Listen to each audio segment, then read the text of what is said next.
Welcome back. It's now time for your lunchtime sports.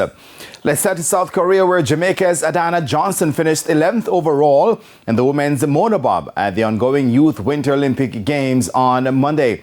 Johnson had a combined time of 1:56.29 seconds achieved in the qualification races and the two final races at the Alpensia Sliding Center in Pyeongchang.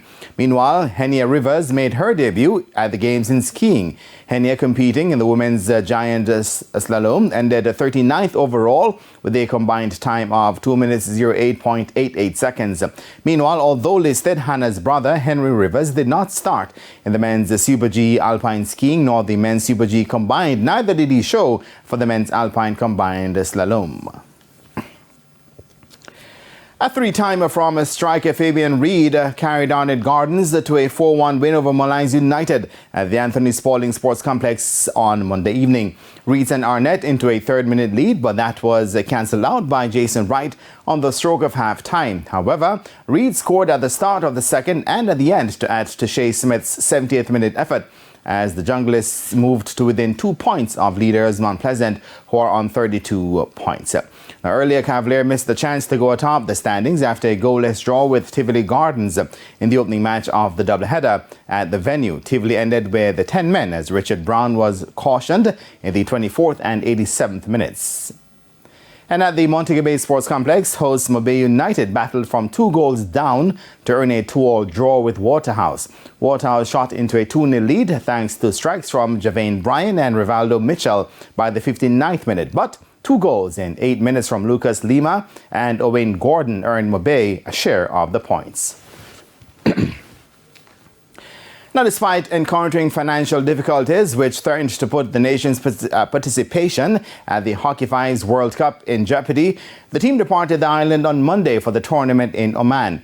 President of the Jamaica Hockey Federation, Fabian Stewart, who traveled ahead of a full delegation to sort out logistics, says the team is confident.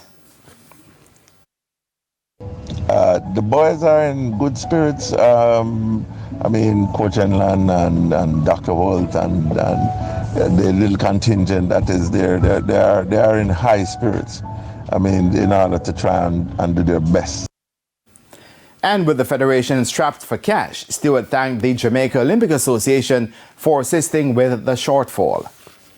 The JOA stepped in and assisted in terms of some additional funding to cover the shortfall of the cash or the lack of cash from the government.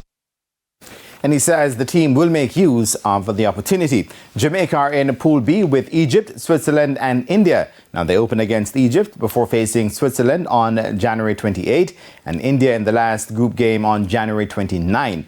The top 2 teams from each group will make progress to the quarterfinals. And that's where we leave the turf for now. And I am Jermaine Brown. Shane, back to you. Thanks, Jermaine. And that's the Midday News. I'm Shane Masters. Join us at 7 for Primetime News. On behalf of the news, sports and production teams, have a good afternoon.